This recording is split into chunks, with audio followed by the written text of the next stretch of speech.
Hello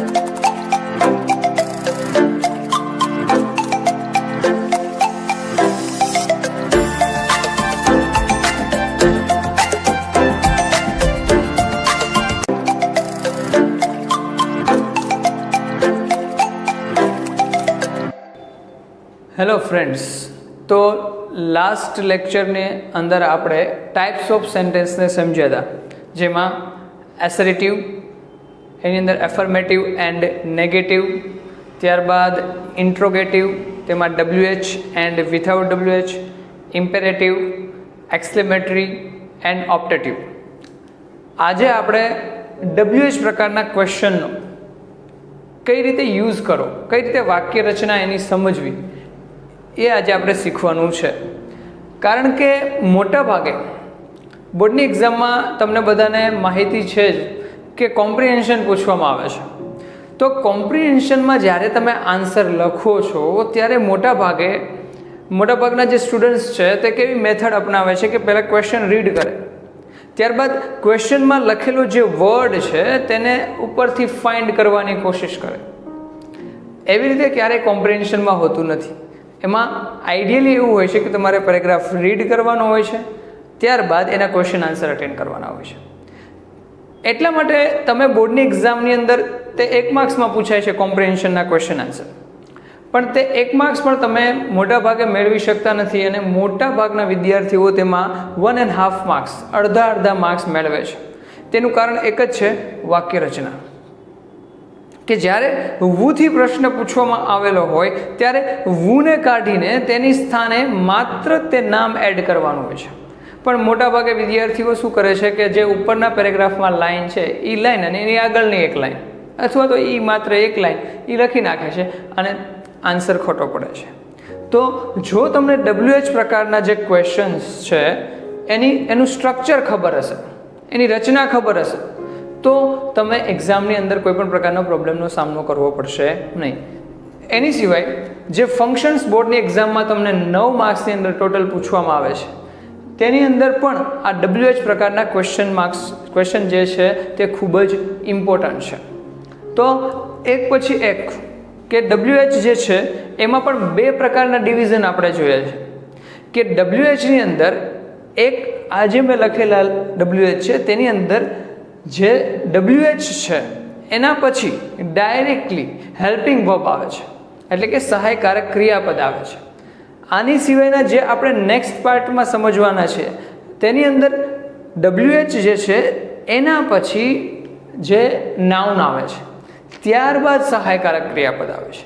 એટલે કે 1 marks જ્યારે તમારે બોર્ડની એક્ઝામમાં મેળવવો હોય ત્યારે તેનું સ્ટ્રક્ચર પરફેક્ટ હોવું જરૂરી છે, તો જ તમને પરફેક્ટ માર્ક્સ મળે છે. તો એને આપણે પહેલાં જ સમજીએ. તો ફર્સ્ટ જે WH છે તેને કહેવામાં આવે છે વુ, આસ્કિંગ અબાઉટ પર્સન, પણ એઝ એ સબ્જેક્ટ એટલે કે કર્તા. કે જ્યારે તમે કોઈ પણ ક્રિયાના કર્તા વિશે પ્રશ્ન પૂછવા માંગતા હોય છે ત્યારે WH થી પ્રશ્ન પૂછવામાં આવે છે અને એ કર્તા પણ એઝ એ સબ્જેક્ટ, એ નામ છે એ એઝ અ સબ્જેક્ટ હોવું જોઈએ. એક્ઝામ્પલ સમજીએ તો Morgan is hunter. Morgan is hunter. તો આની અંદર જ્યારે મારે WH ક્વેશ્ચન બનાવવો છે તો who is hunter question mark. એટલે કે વુથી પ્રશ્ન પૂછવાથી જે કર્તા છે એઝ અ સબ્જેક્ટ, જે નાઉન છે અથવા તો પ્રનાઉન છે, તેને દૂર કરવામાં આવે છે. યુ આર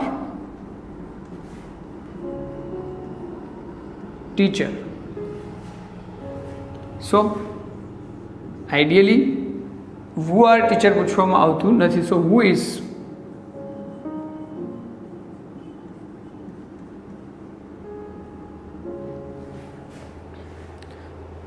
તો આ છે WH પ્રકારનું કે when you want to asking about person. બોર્ડની એક્ઝામમાં ઘણીવાર કેટલાય સ્ટુડન્ટ મિસ્ટેક કરે છે. કઈ રીતે કે એમાં પેરેગ્રાફ આપેલો હોય છે કે ભાઈ Morgan is a good boy.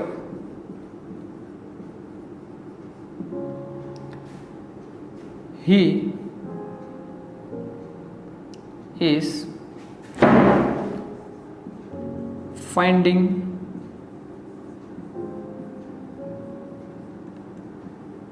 problem. કે ફોર એક્ઝામ્પલ આવો પેરેગ્રાફ છે તો બોર્ડની એક્ઝામમાં તમને ક્વેશ્ચન એવી રીતે પૂછે છે કે who is finding problem. તો જ્યારે આવો પ્રશ્ન પૂછવામાં આવે છે કે who is finding problem, તો મોટા ભાગના સ્ટુડન્ટ કેવા પ્રકારની ભૂલ કરી નાખે છે કે he is finding problem, જેમાં તમને માર્ક્સ મળતા નથી અથવા તો ક્યારેક મળે તો પણ હાફ માર્ક્સ મળે છે. તો આઈડિયલી એમાં શું આવે? મોર્ગન. એટલા માટે જે સ્ટ્રક્ચર છે તે સમજવું ખૂબ જ જરૂરી છે કે ભાઈ who પછી હેલ્પિંગ વર્બ આવશે, ત્યારબાદ જે પછીનું વાક્ય છે તે જ્યારે who થી પ્રશ્ન પૂછો છો ત્યારે કર્તાને દૂર કરવામાં આવે છે. એટલે કે કર્તાને જ્યારે રિમૂવ કરવો હોય અથવા તો જે whoનો જ્યારે તમે જવાબ આપો છો ત્યારે કર્તાને ઉમેરવામાં આવે છે. સેકન્ડ જે છે whoનું એક્ઝામ્પલ આપણે જોયું. હવે આપણે વોટનું એક્ઝામ્પલ જોઈએ. તો વોટની અંદર આપણે સમજીએ તો asking about a thing or action. Asking about thing or action. For example, what are you reading. તમે કોઈ વસ્તુ વિશે પૂછો છો કે તમે શું રીડ કરો છો. What is your name? એટલે કે જ્યારે તમારે કોઈ પણ થિંગ વસ્તુ વિશે અથવા તો એક્શન વિશે પૂછવું હોય ત્યારે આપણે વોટનો યુઝ કરીએ છીએ.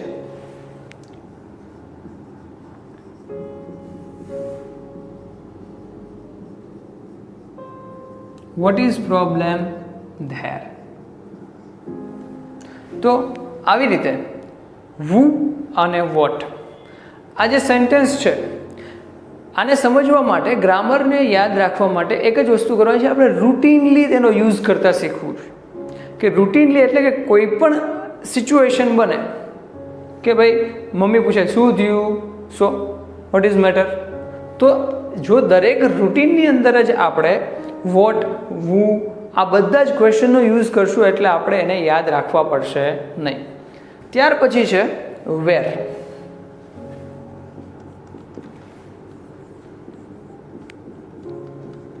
તો વેરની અંદર સમજીએ તો આસ્કિંગ અબાઉટ પ્લેસ.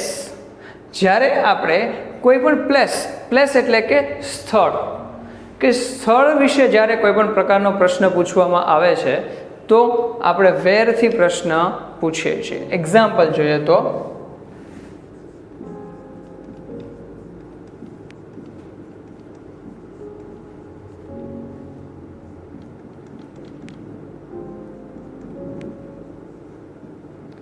કે વેર આર યુ લર્નિંગ, તમે ક્યાં ભણો છો. તો જ્યારે આનો આન્સર આપવાનો થાય ત્યારે યુથી તો આપણે આઈથી આન્સર આપશું કે આઈ એમ લર્નિંગ એટ આઈડિયલ ઇન્સ્ટિટ્યૂટ. તો જ્યારે પ્રશ્ન પૂછવામાં આવે છે તો મેઇન આ સ્ટ્રક્ચર એટલા માટે હું સમજાવું છું કે મેઇન તમારે શું કરવાનું છે કે જ્યારે કોમ્પ્રિહેન્શનના ક્વેશ્ચન પૂછાય ત્યારે ક્વેશ્ચનનો યુઝ જ આપણે આન્સરમાં કરવાનો છે. થોડી વસ્તુ જેમાં એડ કરવાની છે કે for example, where is Martin living. કે વેર ઇઝ માર્ટિન લિવિંગ. આ બોર્ડની એક્ઝામમાં તમને ક્વેશ્ચન પૂછવામાં આવે છે તો પેરેગ્રાફમાં લાંબુ રીડ કરવાની આપણે જરૂર છે નહીં. પહેલાં એઝ અ સબ્જેક્ટ, કારણ કે જે વાક્ય રચના છે એ સબ્જેક્ટથી જ સ્ટાર્ટ થાય છે એસેરેટિવ સેન્ટેન્સમાં. તો ફર્સ્ટ આપણે શું લખશું તો કે માર્ટિન, પછી સહાયકારક ક્રિયાપદ. Martin is living in Amreli. ત્યારબાદ થર્ડ એક્ઝામ્પલ જોઈએ. Where is my book. Where is my book. તો માય છે એટલે એનો જવાબ આપણે યોરથી આપીશું કે your book is on the table. તો અત્યારે આપણે વુ, વોટ એન્ડ વેર આ ત્રણેયના એક્ઝામ્પલ સમજે. આની પ્રેક્ટિસ તમારે વારંવાર કરવાની છે કે ક્વેશ્ચન પછી એનો આન્સર, કે જેની અંદર આપણે જે ઇન્ટ્રોગેટિવ પ્રનાઉન છે કે હુ, વોટ, વિચ આ બધાને ઇન્ટ્રોગેટિવ પ્રનાઉન કહેવામાં આવે છે, પ્રશ્નાર્થ સર્વનામ. તો એ સર્વનામને આપણે દૂર કરીને માત્ર 1 થી 2 વર્ડ વધીને થોડા 4 વર્ડ્સમાં જ આપણે આન્સર આપવાનો હોય છે. તો એટલા જ આન્સર આપવાનો છતાં પણ આપણે મિસ્ટેક ના કરીએ એટલા માટે આ ક્વેશ્ચન આન્સરની પ્રેક્ટિસ કરવી ખૂબ જ જરૂરી છે. તો આપણે વોટ, વુ અને વેર 3 પ્રકારના ક્વેશ્ચનને સમજ્યા. હવે પછીનું જે ક્વેશ્ચનના એક્ઝામ્પલ સમજવાના છે એને કહેવામાં આવે છે કે વૂમ.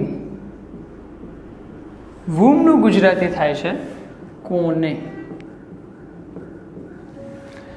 મેં જ્યારે લાસ્ટ લેક્ચરમાં સમજાવ્યું ત્યારે કે ઓબ્જેક્ટ, કે જ્યારે કોઈ પણ પ્રકારનો ઓબ્જેક્ટ તમારે ફાઇન્ડ કરવો હશે ત્યારે તમારે વોટ અથવા તો વૂમથી પ્રશ્ન પૂછવાનો રહે છે. તો જ્યારે કોઈ પણ કરતા એઝ એ ઓબ્જેક્ટ હોય, કોઈ પણ નાઉન છે એ એઝ એ ઓબ્જેક્ટ હોય કે મી, હિમ, હર, યુ, તો આ બધા જે એઝ એ ઓબ્જેક્ટ હોય ત્યારે આપણે ક્વેશ્ચન વૂમથી પૂછીએ છે.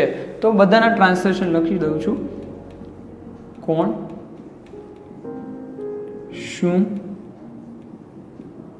ક્યાં, કોને, શા માટે, કેમ. તો વૂમનું એક્ઝામ્પલ જોઈએ કે વૂમ એટલે કે કોને. તે કામ શું કરે છે એઝ એ ઓબ્જેક્ટ, એટલે કે કર્મના સ્થાને જે પણ નામ હોય છે અથવા તો સર્વનામ હોય છે. Morgan,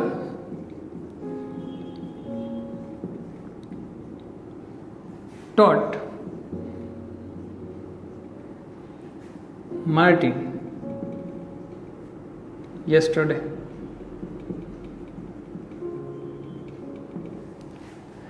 Morgan taught Martin yesterday. તો આમાં જ્યારે પ્રશ્ન બનાવવો હોય છે ત્યારે કઈ રીતે બનાવશું વૂમથી. તો વૂમથી જ્યારે પ્રશ્ન પૂછીએ ત્યારે આપણે કોને રિમૂવ કરવાનું થશે, માર્ટિન. તો ફર્સ્ટ આપણે લખશું વૂમ. V2 છે એટલે સહાયકારક ક્રિયાપદ તરીકે આપણે ડીડ મૂકવું પડશે. વૂમ ડીડ. ત્યારબાદ મોર્ગન ટીચ. આ ભૂતકાળનું રૂપ છે પણ આપણે ડીડ મૂક્યું એટલે આ મૂળ ક્રિયાપદ બની જાય છે. Whom did Morgan teach yesterday. She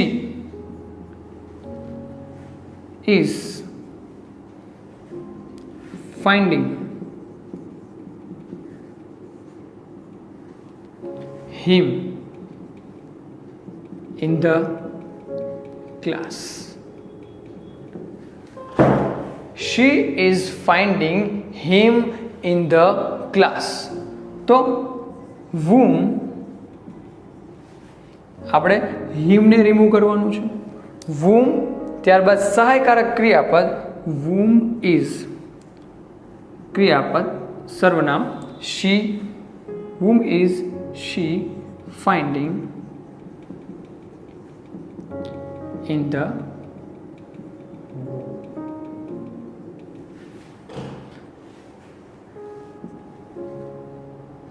તો આવી રીતે whom છે તેનાથી પ્રશ્ન પૂછવામાં આવે તો ત્યાં તમારે તેમાંથી ઓબ્જેક્ટ દૂર કરવાનો છે, અથવા તો whom થી ક્વેશ્ચન પૂછે ત્યારે તમારે જ્યારે તમે એનો આન્સર લખતા હોય ત્યારે એઝ એ ઓબ્જેક્ટ જે પણ હોય તેને એમાં એડ કરવાનો છે. તેમાં મોટા ભાગે કોમ્પ્રિહેન્શનમાં પૂછાય તો કોઈ પણ પ્રકારનું નામ હોય છે, એટલે પેરેગ્રાફ રીડ કરીને તે નામ માત્ર એડ કરવાનું હોય છે તે સ્ટ્રક્ચરમાં. ત્યારબાદ જે નેક્સ્ટ છે WH તે છે વાય. વાયનું ગુજરાતી થાય છે શા માટે. તો why asking about reason. Reason એટલે કે કારણ, કે જ્યારે કોઈ પણ પ્રકારનું કારણ પૂછવામાં આવે છે ત્યારે વાયનો યુઝ થાય છે કે વાય આર યુ ક્રાઇંગ, કે તમે શા માટે રડો છો. તો જ્યારે ક્વેશ્ચન છે તે વાયથી પૂછવામાં આવે ત્યારે આન્સર બીકોઝથી મોટા ભાગે આપવાનો હોય છે. તો I am crying because I got less marks. તો એઝ એ ફંક્શન પણ તમારે આ યાદ રાખવાનું છે કે જ્યારે વાયનું સેન્ટેન્સ હોય અથવા તો બીકોઝ વાળો આન્સર હોય ત્યારે તે શું દર્શાવે છે? રીઝન દર્શાવે છે. ફંક્શન માટે આ ઇમ્પોર્ટન્ટ છે.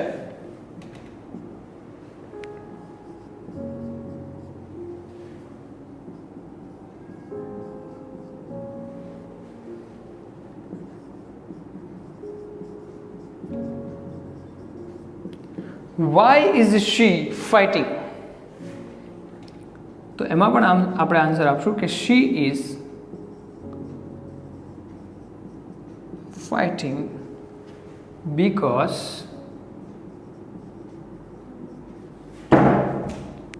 she is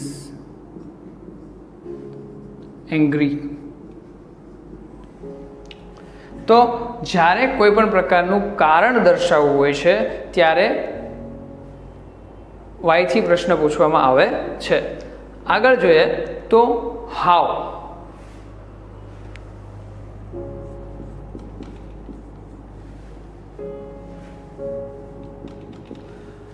હાઉમાં જ્યારે પ્રશ્ન કેવી રીતે પૂછો? પ્રોસિજર અથવા તો મેથડ. કોઈ પણ મેથડ અથવા તો પ્રોસેસ જ્યારે તમારે સમજવું હોય કે કઈ રીતે આ કરવાનું છે, કેમ કરવાનું છે, આપણે જે પૂછીએ છીએ તો પ્રોસિજર અથવા તો મેથડ સમજવા માટે હાઉથી પ્રશ્ન પૂછવામાં આવે છે કે how should we prepare four exam. કે એક્ઝામ માટે અમારે કેવી રીતે પ્રિપરેશન કરવી. મોટા ભાગે આવા પ્રકારના પ્રશ્ન પૂછવામાં આવે ત્યારે ઇમ્પેરેટિવમાં આન્સર આવે છે કે આજ્ઞાર્થમાં, કે તમારે સલાહ, એડવાઇસ, સજેશન અથવા તો request or command. How do we fill this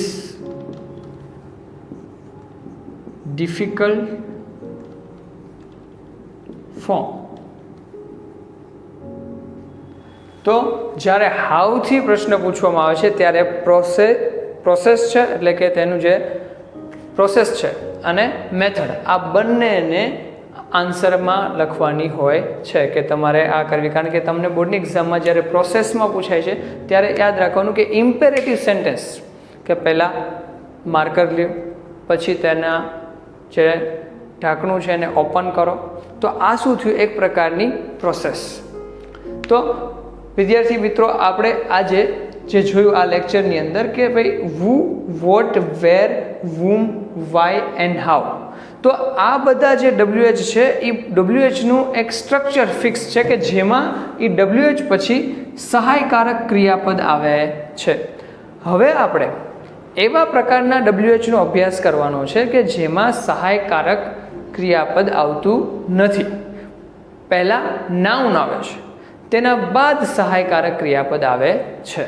તો પહેલાં આપણે જે અગાઉ જોયા તે WH એવા પ્રકારનું સ્ટ્રક્ચર ધરાવતા હતા કે જેની અંદર WH પછી સહાયકારક ક્રિયાપદનો યુઝ થતો હતો અને ત્યારબાદ બાકીના જે શબ્દો છે એનો યુઝ થતો હતો.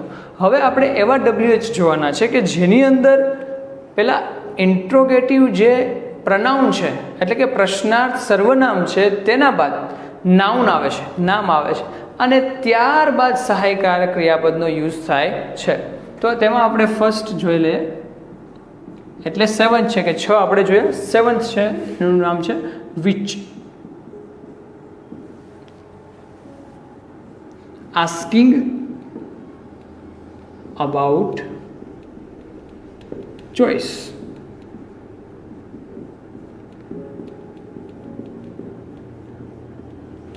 એટલે કે પસંદગી.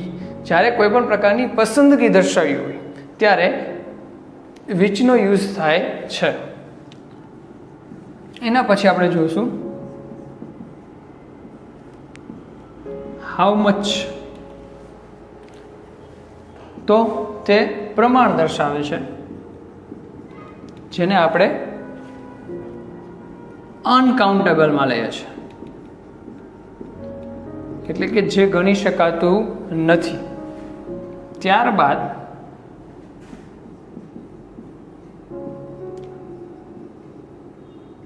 હાઉ મેની, તે સંખ્યા દર્શાવે છે. તે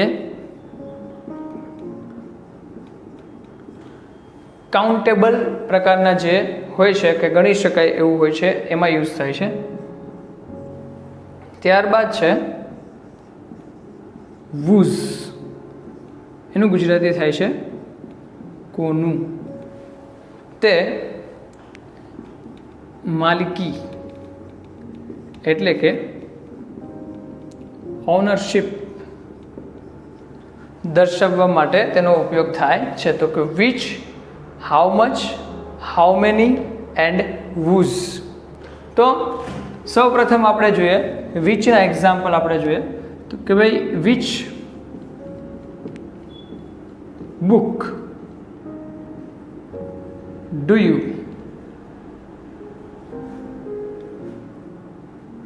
do they like. કે which book do they like. હવે આવા પ્રકારનો પ્રશ્ન પૂછવામાં આવે તો they સાદો વર્તમાન કાળ છે એટલે do આવશે નહીં, પણ they like English book.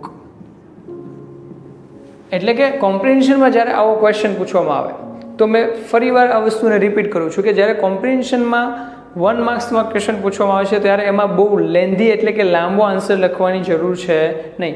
માત્ર 2 થી 3 વર્ડમાં જ એનો આન્સર આવતો હોય છે. ત્યારબાદ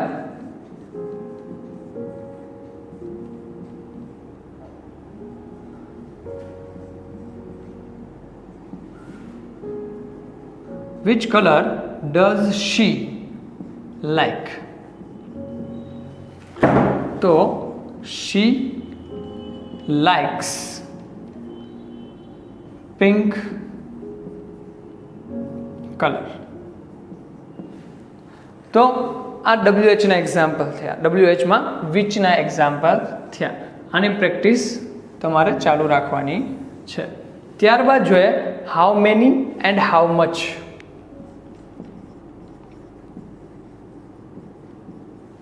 how many or how much. તો હાઉ મેનીનો યુઝ ક્યારે થાય છે કે જ્યારે કાઉન્ટેબલ વસ્તુ એ ગણી શકાય એવું. તો for example how many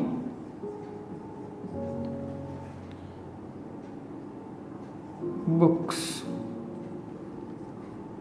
does Martin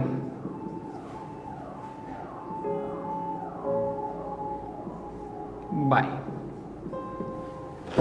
તો એમાં જ્યારે આન્સર લખવામાં આવે તો માર્ટિન બાયસ 20 બુક્સ. તો જ્યારે કોઈ પણ પ્રકારનું ગણી શકાય એવું એટલે કે કાઉન્ટેબલ હોય છે ત્યારે હાઉ મેનીનો યુઝ થાય છે. બીજું એક્ઝામ્પલ આપણે જોઈએ how much.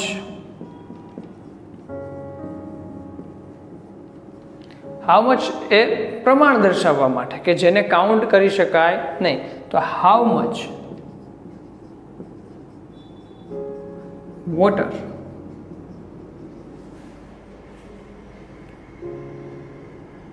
Are you drinking. તો તેની અંદર આપણે આન્સર આપશું આઈ એમ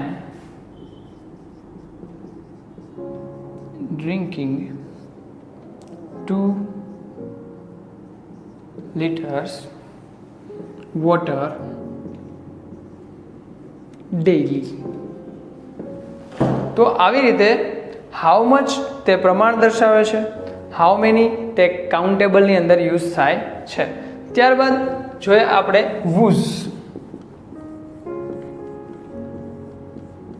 વૂઝનો ઉપયોગ માલિકી દર્શાવવા માટે થાય છે કે ownership. For example whose car is this? તો this is my car. તો જ્યારે કોઈ પણ વસ્તુની માલિકી દર્શાવી હોય તો કે whose class was there. પાસ્ટમાં પૂછું છું તો જ્યારે ક્વેશ્ચન છે તો આન્સરમાં તેનો યુઝ કરો કે there was a class. જ્યારે નોન લિવિંગ થિંગ હોય ત્યારે ઓફનો યુઝ કરવામાં આવે છે કે there was a class of Martin.